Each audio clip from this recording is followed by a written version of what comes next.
Your Highnesses, Your Excellencies, distinguished guests, ladies and gentlemen, Assalamu alaikum and good afternoon. It is indeed a privilege to speak at this year's World Government Summit. For 10 years, this summit has brought together the best minds from every continent and every discipline to share ideas and help governments create a better future for humanity. Advancing humanity has always been one of the core principles of our leadership in the United Arab Emirates. 8 years ago, on this same stage, His Highness Sheikh Mohammed bin Zayed Al Nahyan, President of the United Arab Emirates, made a bold prediction about the future when he said, if we make the right investments today, there will come a time when the UAE would celebrate the last barrel of oil. That was the word His Highness chose, celebrate. It was a bold call to action that resonated deeply around the world, and it absolutely resonated with me.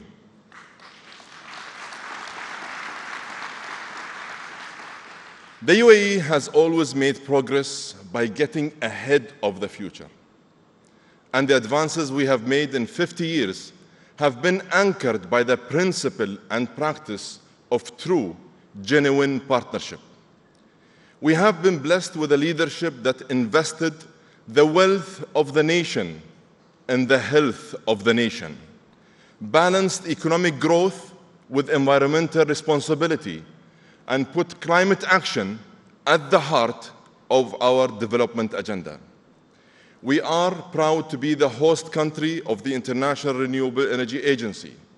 We were the first country in our region to commit to the Paris Agreement and the first in the region to submit a nationally determined contribution and the first to set out a roadmap to net zero. We have chosen to face global challenges head-on, adopting a positive mindset and working on solutions in the pursuit of progress with like-minded partners. It is this mindset that we will bring as hosts of COP28. The UAE approaches this task with humility, a clear sense of responsibility, and a great sense of urgency. COP28 will have special significance as it marks the first global stocktake, a comprehensive assessment of progress against the goals and objectives of the Paris Climate Agreement. And we don't need to wait for the stocktake to find out what it will actually say. We already know that we are way off track. The world is playing catch-up when it comes to holding global temperatures down to 1.5 degrees. And the hard reality is that the global emissions must fall 43% by 2030. That's just 7 years away.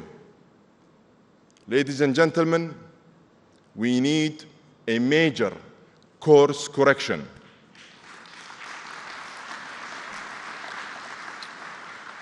The current approaches we have been using come from a different era, a completely different era. Some are no longer even fit for purpose.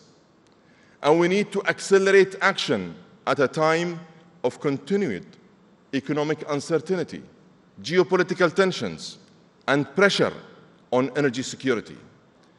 We have to transform entire industrial systems that still rely and run on the energies of the first industrial revolution. In short, we need to shift from incremental steps to transformational progress across mitigation, adaptation, finance, and loss and damage.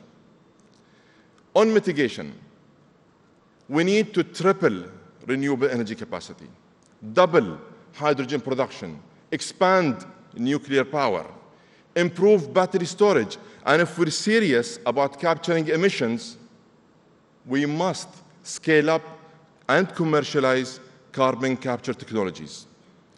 Artificial intelligence is a critical success factor in the way forward. All of this while minimizing the carbon intensity of the energy we use today.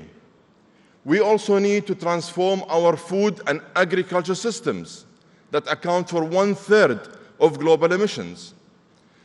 And one of the most critical enablers to bridge from goals to actually getting it done is capital. In fact, I mean lots of capital. And we must make sure that this capital is available, accessible, and affordable. We need to ramp up investments across every area of decarbonization, and we should view these investments as a true opportunity rather than a burden. In fact, economists estimate that decarbonizing industry, the energy sector, power generation, transportation, and food systems could create an additional $12 trillion in economic value by 2030.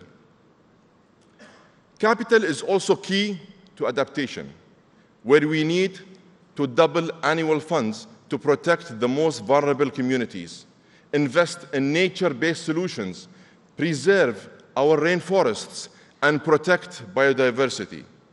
And capital is critical to make the Loss and Damage Fund real and operational. And it is the key to a fair deal on climate finance for the Global South. The international community must follow through on pledges made over a decade ago. We need real reform of international financial institutions and multilateral banks to unleash more concessional dollars, lower risk, and attract more private finance for vulnerable communities. Ladies and gentlemen, the COP28 presidency views that addressing the climate challenge represents the greatest opportunity for inclusive growth and prosperity since the first industrial revolution. And the key word here is inclusive. The strategies we pursue must leave no one behind. The policies we adopt must be pro-growth and pro-climate at the same time. We must enable an energy transition that includes the 800 million people who are excluded from access to energy today. And we must urgently address the needs of the 2.6 billion people who have no access whatsoever to clean water. We must eliminate energy and water poverty while keeping 1.5 alive. And we must cater for a world that will be home to an additional 2 billion people by 2050. In short, we need to hold back emissions, not progress.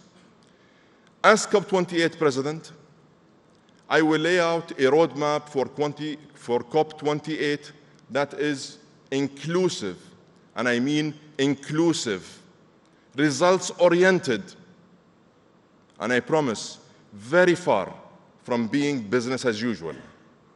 Working alongside my colleagues, Her Excellency Sham al-Mazrou'i, the Youth Climate Champion, and Her Excellency Razan Limbarak, the High-Level Champion, and the whole COP28 UAE team, we will mobilize every segment of society. We will capitalize on our experience and our network of partners to engage with governments, civil society, youth, and the financial community, and industry, and technology companies. Never before have we been able to use technology to help us scale and level up our innovations to achieve real impact and deliver tangible results. Artificial intelligence is reinventing the relationship between people and machines. It is making industrial processes faster and smarter, and it is making energy much more efficient and much cleaner. we have an unprecedented opportunity to engage the energy industry in a technological revolution that gets us to a climate-positive future. And yes, it is in our common interest to have the energy industry working hand in hand and alongside everyone on the solutions that the world needs today. This is just logical and makes perfect sense.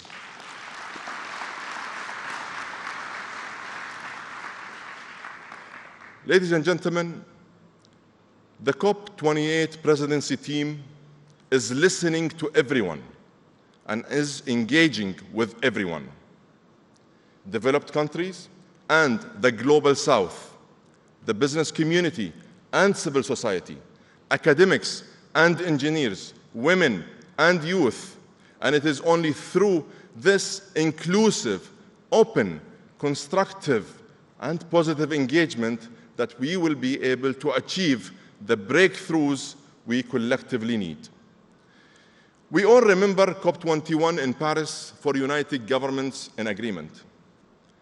And we want COP28 UAE to be remembered for uniting everyone in action. Action made more powerful through the meaningful partnerships that we hope to create. Action that will make real transformational progress and deliver real and tangible results. Let's cooperate, collaborate, and share ideas. Let's unite in solidarity for the sake of humanity. Let's live up to the responsibility that we have been entrusted with. Ladies and gentlemen, climate change knows no boundaries. It affects us all. We believe that game-changing solutions can be achieved if the collective political will is there. And I promise you, it certainly is from the United Arab Emirates. We in the UAE are not shying away from the energy transition. In fact, we are running towards it.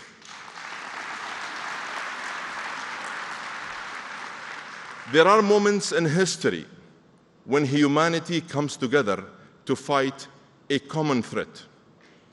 Let's prove to ourselves that we can do it once again. Let's put our differences aside. Fight climate change, not each other. Let's stop deliberating and start focusing on delivery.